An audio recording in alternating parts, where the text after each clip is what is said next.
আল্লাহ তো কনসিডার করছেনই, আবার মুহাম্মদুর রাসূলুল্লাহ কনসিডার করছেন। উনিও আমাদেরকে কনসিডার করায় দিছেন আল্লাহর থেকে। তো সাথে সাহাবাদেরকে বলছে, লাউ তারাকতুম উশরামা উনসিলা বি, তোমরা যদি 10 ভাগও ছেড়া দাও তো আমার সাথে মিলতে পারবে না। কিন্তু আমাদেরকে কি বলছে? আমাদেরকে না, আমাদের একটু আগে যারা, 100 বছর আগে যারা ছিল ওদেরকে বলছে, লাউ আমিলতুম উশরামা উনসিলা বি লানাজা, তোমরা যদি 100 ভাগের 10 ভাগও রঙে রঙিন হইতে পারো তাইলে তোমরা 100 নাম্বার পায়া আমার সাথে মিলিত হবে। আমি তো বলবো আমাদের জন্য আরো কনসিডার করছে, লাউ তামাসসাকা বিসুন্নতি ইনদা ফাসাদি উম্মতি। ওই সময় চলতেছে এখন, গুগলের যুগ, ইন্টারনেটের যুগ, হোয়াটসঅ্যাপের যুগ, ইমুর যুগ, ফেসবুকের যুগ, আরো কত কিছুর যুগ, ঠিক না? আমাদের জন্য বলছে, লাউ তামাসসাকা বিসুন্নতি, আমার একটা মৌলিক সুন্নত যদি ধরে রাখতে পারো তাইলে শুধু পাশ হবে না, ফালাহু আজরু মিয়াতি শহীদ, পাশ তো হবেই, উল্টা 100 শহীদের মালা তোমার গলায় পড়ায় দিবে। একটা মৌলিক সুন্নত। আফসোস তো এইখানেই, আফসোস তো এইখানেই, ব্যথা তো এটাই লাগে যে মুসলমানের থাকা উচিত ছিল কোথায়, মুসলমান থাকে কোথায়। কিতাব আমি লেখি নাই, ইমাম গাজালি রহমতুল্লাহ আলাইহি লেখছেন, কিতাব লেখছেন, কিতাব সাহাবা আইনা কাদাও হায়াতাহুম, সাহাবা জীবন কোথায় কাটাইছে, এদের জীবনের সংযোগ কোথায় ছিল। যদি মুসলমান আজকে শুধু একটা মৌলিক সুন্নত আদায় করতো একটা, তাইলে আজকে 250 কোটি মুসলমানের এই দুরবস্থা দেখতে হতো না। 60টা মুসলিম দেশকে এই দুরবস্থা দেখতে হতো না। এত সম্পদ থাকা সত্ত্বেও মুসলমানদেরকে এই দুরবস্থা দেখতে হতো না। সারা দুনিয়া টোকাইলে আপনি মুসলমান পাবেন আর কাউকে পাবেন না যার এন্টার গাড়ি 24 ক্যারেট সোনায় মোড়ানো। শুধু মুসলমান পাবেন আর কাউকে পাবেন না। চ্যালেঞ্জ আপনার সাথে, মনে হয় বুঝিতে পারি নাই।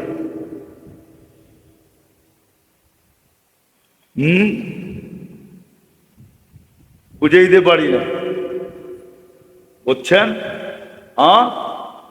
দুবাইয়ের আরব এমারাতের বাদশার ছেলের একাধিক গাড়ি 24 ক্যারেট সোনায় মোড়া। শুধু মুসলমান ছাড়া আর কাউকে পাবেন না দুনিয়াতে, যত বড় টাকার মালিকই হোক না কেন, যার গাড়ির এন্টার পার্স সোনার। শুধু ব্রুনাইয়ের প্রেসিডেন্ট পাবেন যার এন্টার গাড়ির পার্টস সোনা দিয়া বানানো। শুধু একটা না, একাধিক। এত সম্পদ থাকা সত্ত্বেও আপনারা মানবেন কি মানবেন না জানি না আমি, দুনিয়ার 70% সম্পদ মুসলমানের কাছে। 70 বলছি এটাও মনে হয় ভুল বলছি, 30% ওদের কাছে না, 70% সম্পদ মুসলমানের কাছে। নাইলে দুনিয়ার সবচেয়ে বড় টাকা মুসলমানের কাছে কেন হইত? কুয়েতের টাকা দুনিয়ার সবচেয়ে বড় টাকা, বাহরাইনের টাকা সবচেয়ে বড় টাকা, ওমানের টাকা সবচেয়ে বড় টাকা, ব্রুনাইয়ের টাকা আরো বড় টাকা। ব্রুনাই মুসলমান দেশ। আজকে এই দুরবস্থা কেন হইতো? কেন মুসলমানের দাম নাই? একটা কুকুরের দাম আছে, মুসলমানের দাম নাই। একটা সুন্নত যদি ধরা রাখতো, মৌলিক সুন্নত, 5 ওয়াক্ত নামাজ, আইসাই সেজদা দিয়ে আমাদেরকে মেসেজ দিছিলেন, আর যাওয়ার সময়ও চিৎকার দিছিলেন, আসসালা আসসালা আসসালা। আমরা যদি উম্মত হইতাম তাইলে নবীজির এই অবস্থার গুরুত্ব আমাদের দিলের ভিতরে থাকতো। বুখারী শরীফে আছে, দুইজনের কাঁধে ভর করে আসতেছেন, পাওগুলা পর্যন্ত জমিনে লাগাইতে পারতেছেন না, হেসরাইতে হেসরাইতে আসতেছেন, আর আবু বকর সিদ্দিক রাদিয়াল্লাহু তাআলা আনহুর পাশে আইসা বসতেছেন। এই গুরুত্ব আমাদের দিলে নাই। চোখের পানিরই গুরুত্ব নাই, এটার কি গুরুত্ব হবে? আপনার জন্য যা কাঁদছে, আমার জন্য যা কাঁদছে, আপনার জন্য যা কাঁদতেছে, আমার জন্য যা কাঁদতেছে। আবুল সামরকান্দি তো দিল ফেরা ফেলছে লেখা। আবুল সামরকান্দি তো রেওয়ায়াত নিয়ে আসছেন, কিয়ামতের দিন কবর থেকে উঠবে, ওয়া হুয়া ইয়াবকি ওয়া ইয়াকুল, আল্লাহর রাসূল কাঁদতে কাঁদতে উঠবেন আর বলতে বলতে উঠবেন, জিবরিল আইনা উম্মতি, আমার উম্মত কোথায়? ময়দান তো খালি, উম্মত কোথায় চলে গেছে? আওয়াসালা শাফিরি জাহান্নাম, আমার উম্মতের কি হিসাব কিতাব শেষ? জাহান্নামের কিনারে চলে গেছে, পুলসিরাতের পারে।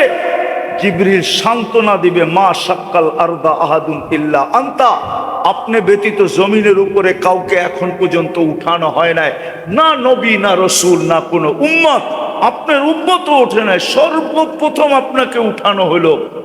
আপনি শান্ত হন, যে রসুল কবর থেকে কাঁদতে কাঁদতে উঠবে। ওলামা বলুক ১৬ লক্ষ নবী কিয়ামতের মাঠে নাফসি নাফসি বলবে, আদম আলাইহিস সালাম থেকে নিয়ে ঈসা আলাইহিস সালাম পর্যন্ত।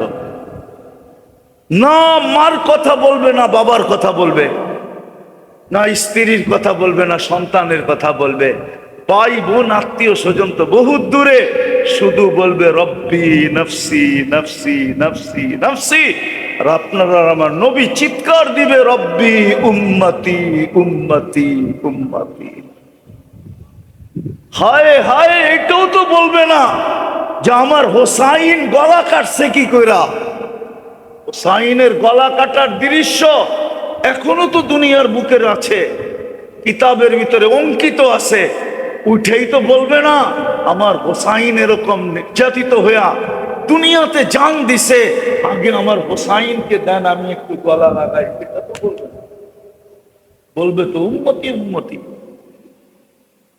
আজকে ওই নবীর আদর্শ ছেড়ে দিছি। আমরা সুখে থাকি তো থাকি কি কইরা, শান্তিতে থাকি তো থাকি কি কইরা। এই জন্য পায়ে হাত দিয়া বলি, চলেন ওলামা একরামের এই আয়োজন, আল্লাহ এটাকে তা কিয়ামত পর্যন্ত কায়েম আর দায়েম রাখুক। আল্লাহ ওনাদের সাথে আমাদেরকেও এটা অংশ বানায় দেন, সহযোগী বানায় দেন, সাথী আর সঙ্গী বানায় দেন। আজকে তওবা করে আমরা ফিরি। জুমার রাত্র চলতেছে, একটা সবক দিয়ে আপনাদেরকে শেষ করতেছি। আল্লাহর রসুল আদেশ আমাদের কাছে দরখাস্ত করছেন, আমাদের কাছে আবেদন করছেন, আমাদেরকে অনুরোধ করছেন, আমাদের কাছে হাত পাইতে চাইছেন, শুক্রবারে আমার উপরে বেশি বেশি দুরূদ পড়ো। শুরু হয়ে গেছে শুক্রবার সূর্য ডুবার সাথে সাথে, আগামী সূর্য ডুবা পর্যন্ত 24 ঘন্টা শুক্রবার থাকবে। পায়ে হাত দিয়া বলি, কমসে কম শুক্রবারে 1000 বার দুরূদ পড়েন, পড়বেন।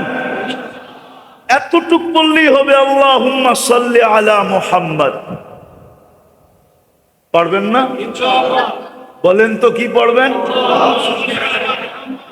আল্লাহুম্মা সাল্লি আলা মুহাম্মদ, বাস 1000 বার পড়েন। 10 মিনিট লাগবে না, 10-15 মিনিট লাগবে 1000 বার পড়তে। হুকুম ছিল খুব বেশি পড়ো। কেন? এটাও শুনায়া দেই, এই উম্মত ডাইরেক্ট দোজগে পড়বে না। পুলসিরাতের থেকে স্লিপ খাইলো দোজগে যায় পড়বে না।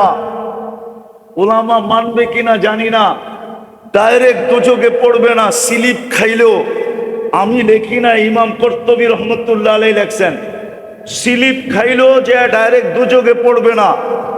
যেরকম গাছের থেকে স্লিপ খাইলে ডাল দইরা ঝুলা থাকে, পলসেরাত দইরা ঝুলা থাকবে। দেখবে এর দুরুদ আছে কিনা, এ দুরুদ পড়ছে কিনা। তো দুরুদ পিছন থেকে ছুটতে ছুটতে ছুটতে ছুটতে যাবে, দুরুদ একে উঠায়া পলসেরাতে দাঁড় করাবে, আর দুরুদ গার্ড অফ অনার দিয়া একে পার করাবে।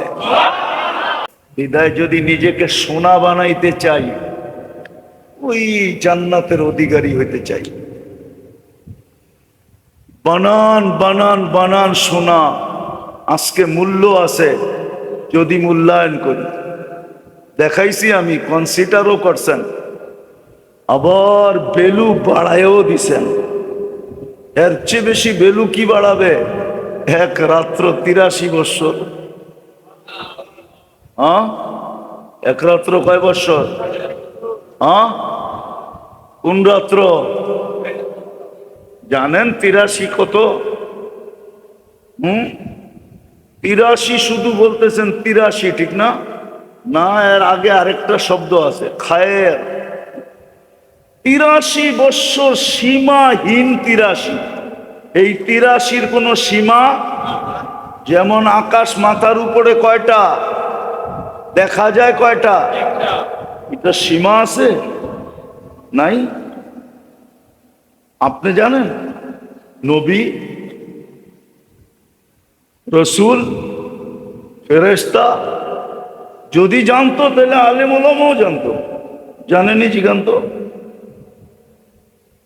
কেউ জানে না। আল্লাহ ছাড়া সীমাহীন। ঠিক আপনার 83 বৎসরও সীমাহীন। আমি শুধু এই সীমাহীন শব্দ দিয়ে বুঝাইলাম, নাইলে আপনাদেরকে বুঝাইতে পারি। আল্লাহ খায়ের বলছে, খায়রুম মিন আলফি শাহর। আর খায়েরের ব্যাপারে আল্লাহ নিজে ঘোষণা দিছেন, ওয়ালি খায়রি লা নিহায়া। আমার খায়েরের কোনো সীমা রেখা নাই।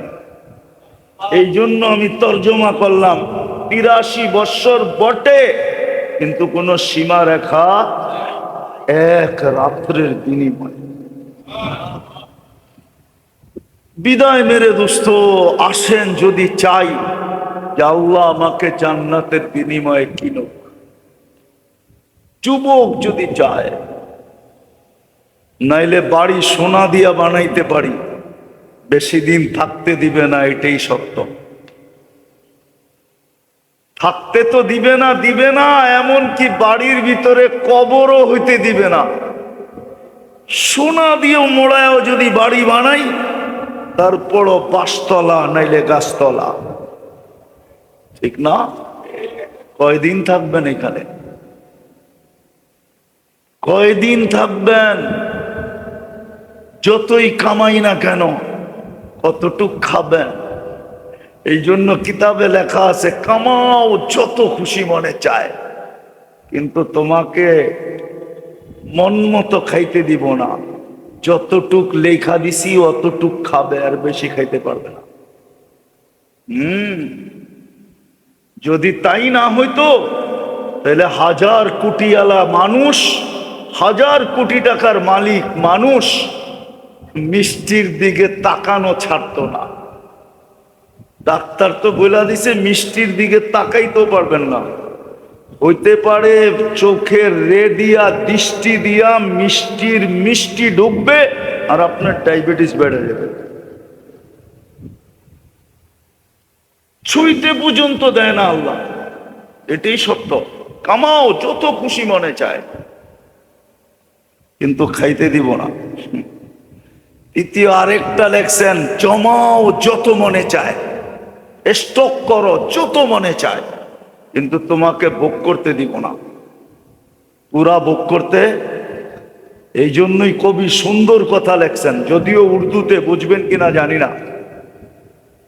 इस दुनिया में हजारों करोड़ों माली थे, प्रत्येक घरेर अभिभावक से माली।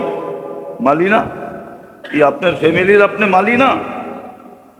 कवि बोले, दुनियाते अगणित माली आछे बटे, सिकंदर जब दुनिया से गया तो दोनों हाथ खाली थे।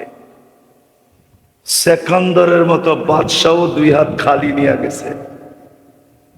সত্য এটাই। আসেন, রহমতের সংযোগ 24 ঘন্টা নিজের সাথে রাখি। ওটার জন্যই এই ছোট জীবনটা কনসিডার করার পরে, মূল্যায়ন করার পরে, দাম বাড়ানোর পরেও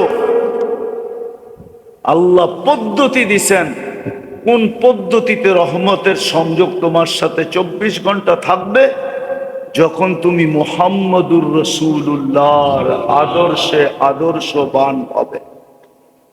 শেষ কথায় চলে আসছি।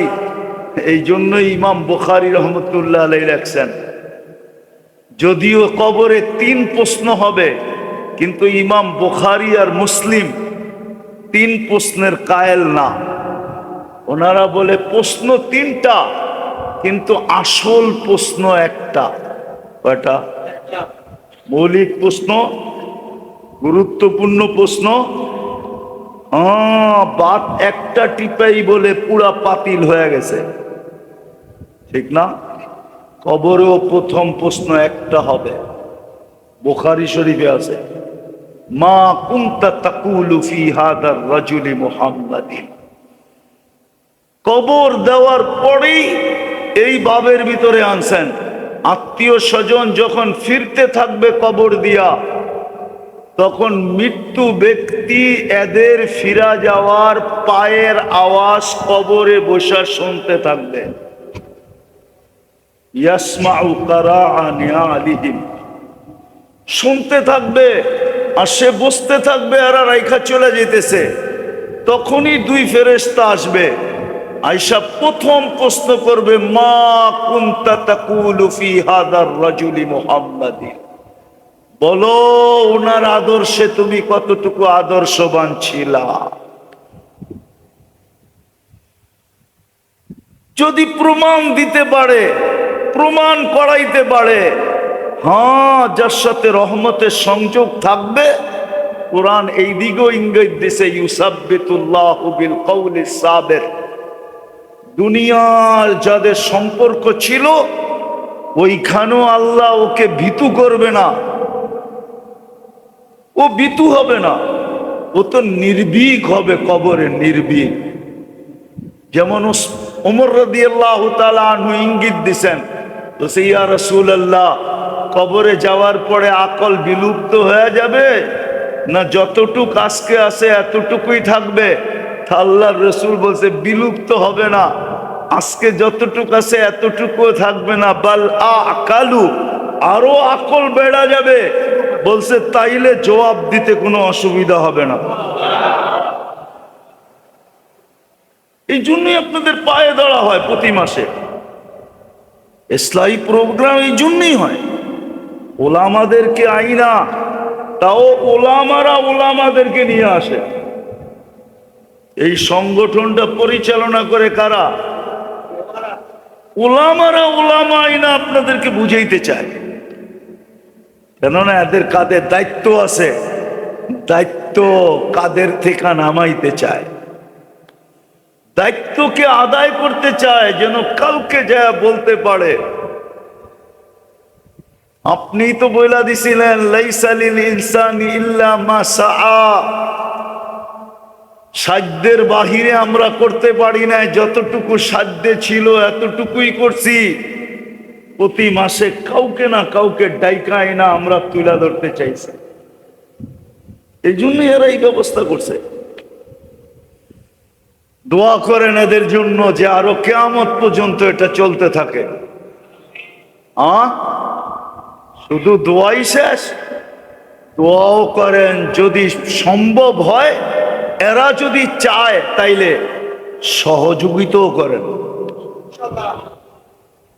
আরো বড় করে করেন প্রতি মাসে, এরকম ছোট না, আরো বড় করেন, আরো বড় করেন। 1 মাস প্রচার চালান, তারপরে করেন, যাতে সবার কানের ভিতরে আওয়াজ চায়। এই জন্য মেরে দোস্ত বলতেছিলাম, মুহাম্মদুর রাসূলুল্লাহ সাল্লাল্লাহু আলাইহি ওয়াসাল্লামের রঙে যে রঙিন হবে, আদর্শকে যে আদর্শ বানাবে।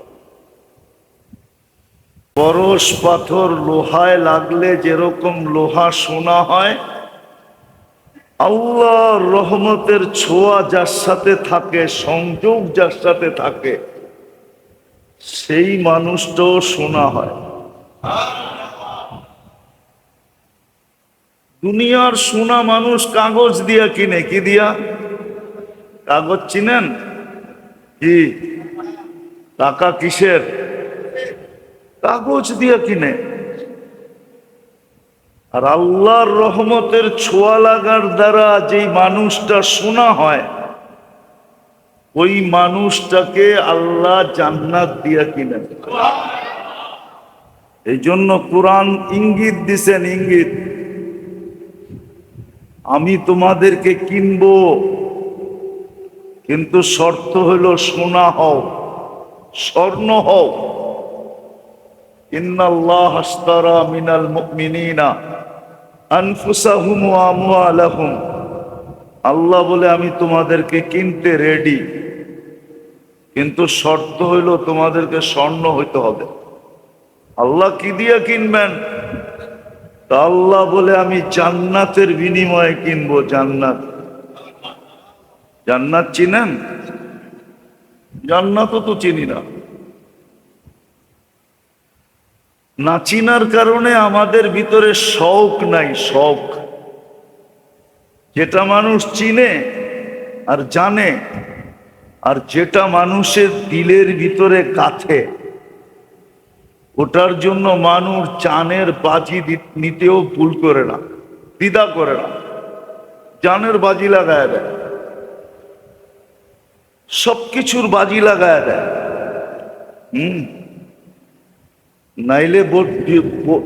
নাইলে বিষের বোতল কেন পান করে? নাই এই এলাকায় বহু যুবক পাওয়া যাবে বিষের বোতল পান করে ফেলছে, ঠিক না? বহু যুবতী পাওয়া যাবে ওড়নায় গলায় ওড়না পেঁচায় ঝুলা গেছে, কেননা দিলে গেইথা গেছে। আজকে জান্নাত চিনিও না, জানিও না, দিলে গাথেও নাই। এই জন্য জান্নাতের শৌক আমাদের ভিতরে নাই। এক সময় ছিল প্রত্যেকের ভিতরে জান্নাতের শৌক ছিল,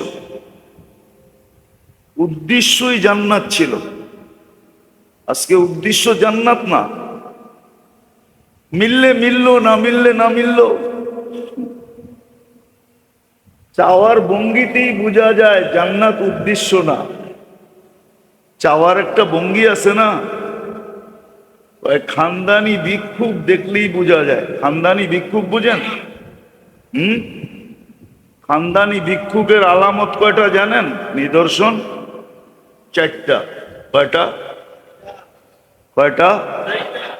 সবার কাছে চাবে, ওর মতো ভিক্ষুক দেখলে ওর কাছে চাবে না, বাকি সবার কাছে হাত পাতবে। সত্য তো? দ্বিতীয়, সব জিনিস চাবে। এখন তো আর বিড়ি নাই। ছোটবেলা দেখতাম সিগারেট পর্যন্ত চাইতো যে শেষ টানটা আমারে দিয়া। বয়স্করা বুঝবো আমার কথা। কি বলতো? শেষ টানটা ফালাইয়া দিয়েন না, শেষমেশ টানটা আমি দিয়া দিই। তো বিড়ি পর্যন্ত চাইতো, সব জিনিস চাবে। তৃতীয় সব সময় চাবে, ওর জন্য কোনো সময় টময় নাই। এই জন্য স্টেশনে গেলে দেখবেন সারা রাত্র ভিক্ষুক পাবেন। যান সাইদাবাদ, যান মহাকালী, যান কমলাপুর, যান সদরঘাট, সারা রাত্র ভিক্ষুক পাবেন।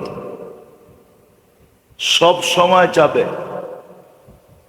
আর চতুর্থ হইল সর্ব অবস্থায় চাবে। সুস্থ থাকলেও চাবে, অসুস্থ হইলে তো আরো ভালো, অসুস্থ অবস্থায়ও চাবে। ওর জন্য ঝড় বৃষ্টি বাদল সাদল কিচ্ছু নাই, এই 4টা গুণ হইল ভিক্ষুকে। আমাদের চাওয়া দিয়েই বোঝা যায় যে আমরা আসলে জান্নাত মিললে মিললো, না মিললে নাই। মিললে মিললো, কেননা জান্নাত তো চিনি নাই, জান্নাত জানি না, পড়ি নাই, জান্নাত চোখের সামনে নাই। অথচ সাহাবাদের ছিল, যাদের ছিল ছিল, যাদের সামনে এখনো আছে, ওরা সারা দিন আল্লাহর কাছে জান্নাত চায়। আবার আল্লাহ অঙ্গীকারও দিছেন, কিন্তু ভালো মতে আল্লাহ আমাদেরকে এটাও জানায়া দিছেন যে মনের থেকে 7বার জান্নাত চাবে। কয়বার? 8ম বার জান্নাত ওকে চাবে। হাদিসে আছে, জিজ্ঞাসা করেন হুজুরদেরকে। মনের অন্তরের অন্তঃস্থল থেকে যে 7বার জান্নাত চাবে, 8ম বার স্বয়ং জান্নাত ওকে আল্লাহর কাছে যাবে। যেমন হাদিসে এটাও আছে যে মনের থেকে 7বার দোজখ থেকে পানা চাবে, তো 8ম বার দোজখই আল্লাহর কাছে বলবে, আল্লাহ ওকে আমার দরকার নাই, আপনি ওকে আমার থেকে মুক্তি দিয়া দেন। আমরা তো মনের থেকে চাই না। তো রহমতের সংযোগ যদি থাকে, তাহলে কসম খোদা, পরশ পাথর লাগলে সোনা হয় আমি মানি, কিন্তু এটা মানুষ কিনবে কাগজ দিয়া। আর রহমতের ছোঁয়া যদি লাগলো, তাইলে ওইটা মানুষ সোনা হবে, লোহা সোনা হবে না, মানুষই সোনা হবে। আর ওটা আল্লাহ কিনবে জান্নাত দিয়া। জান্নাতের সবচেয়ে ছোট প্লট হইল এই দুনিয়ার 10 গুণ বড়। আর এই পচা মাটি না, বৃষ্টি হইলেই কাদা, ঠিক না? এই পচা মাটি না, জান্নাতের মাটি মুশক আর জাফরান। এই দুনিয়ার 10 গুণ বড়, 10 গুণ। সাজাইতে হবে না, সাজানো আছে। কি সাজাইতে হবে না, কি সাজানো আছে, সাজানো আছে, সাজাইতে হবে না। আল্লাহ সাজায়া রেখা দিছেন, সাজায়া রেখা দিছেন, সাজায়া। শুধু ওইখানে যে মজা নিবে, মজা, ওইখানের মজা ভিন্ন রকম। দুনিয়ার মজার সাথে ওর তুলনা হয় না। জান্নাতের প্রথম মজা হইল মা তাশতাহি আনফুসুকুম, মন যা চাবে তা মিলবে। মুখ দিয়া চাবে না, মন দিয়া চাবে। জান্নাতে মুখ দিয়া চাওয়া নিষেধ, কেউ চাবেই না। আল্লাহ মনের থেকে যদিও 1 বিঘা দূরত্ব, মন আর মুখের ভিতরে দূরত্ব কতটুকু, কিন্তু আল্লাহ 1 বিঘা পর্যন্ত আসতেই দিবে না, এর আগে পুরা হয়ে যাবে, এর আগে মিলা যাবে। মা তাশতাহি আনফুসুকুম। দ্বিতীয় জান্নাতের মজা হলো তালুদ্দু আয়ুনুকুম, চোখে যেটা লাগবে ওইটাই মিলবে। যা চোখে লাগবে তাই। কি কি যুবকরা রাগ হয়ে যাবে বইলা দিমু, বলমু? না, রাগ হয়ে যাবে। এখন সারা দিনে অনেক কিছু চোখে লাগে, ঠিক না? কিন্তু বারবার তাকাইলে জুতাও দেখায়, ঠিক না? না দেখায় না, গালিও দেয়, ঠিক না? জান্নাত এরকম না, যেটা চোখে লাগবে ওটা তোমার। দাম কত, কি জিনিস, এটা বিষয় না। আল্লাহ বলবে বন্দার চোখে লাগছে বইলা বিদায়, চোখে লাগছে বিদায়, চোখে লাগছে বিদায় কথা, চোখে লাগছে তোমার। চোখে যা লাগবে ওটাই মিলবে। তৃতীয় মজা আছে জান্নাতের, তৃতীয় মজা, ফালা তা'লামু নাফসুম মা উখফিয়া লাকুম মিন কুররাতি আয়ুনিন জাযাআম বিমা কানু ইয়ামালুন। বানায়া লুকায়া রাখছে, লুকায়া, মাঝে মাঝে শো কইরা জান্নাতীকে অবাক কইরা দিবে, হাতে উঠায়া দিয়া অবাক করবে, অবাক যে এটা কুচ্ছিকা, এটা হইলো কি কইরা। আল্লাহ বলে আমরা লুকায়া রাখছি, তোমার চক্ষুকে, তোমাকে অবাক করার জন্য আমরা বানায় রেখেছি। তো রহমতের সংযোগ যদি আমার সাথে থাকে তাইলে কিন্তু আমি সোনা হব, আর রহমতের সংযোগ যদি না থাকে তাইলে এই ছোট জীবনটা কেটে যাবে। কি হবে? ছোট জীবনটা কেটে যাবে।